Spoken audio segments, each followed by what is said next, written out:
yeah, so the differences between psilocybin mushroom microdosing and LSD microdosing, there's some subtle differences. So with mushrooms, it could make you a little sleepy for some people. So some people like to take it more in the late afternoon, in the evenings to really help with relaxation.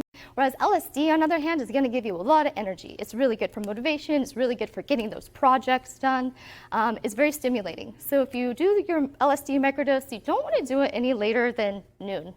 Yeah, or it can keep you up at night. And some other differences is LSD is it makes you want to be more social. And it helps with social anxiety. It also helps, like, if you drink because of social anxiety, it'll help you just not want to drink. With mushrooms, it's very introspective, so sometimes you might not want to be social. You might just want to go outside and chill. And yeah, so those are the main differences. So with mescaline, mescaline can be found in, this is a San Pedro cactus. It can be found in a Peruvian torch and in, oh my goodness, peyote. Yeah, so mescaline is one of the more milder psychedelics, so you need a lot more of it. And I haven't actually prepared it myself, so I can't tell you how to. But when I've received it, it's been already prepared. There's just a little bit in the cactus that actually is the mescaline, and it's powdered. So about 0.5 gram to 1 gram can be your microdose, and you just have to play around with it. And from batch to batch, it's going to be different.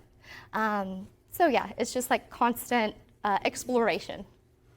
And with mescaline, it's going to make you very philosophical, very introspective.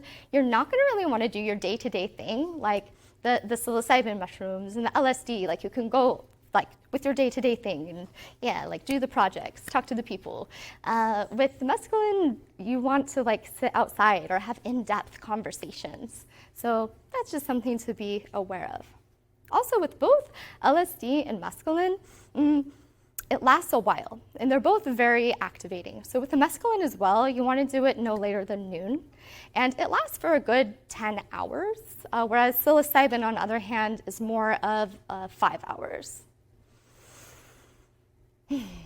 And so what I'm going to talk about briefly, I actually don't know too much about, but I do want to mention it, is ayahuasca. And this is the ayahuasca vine.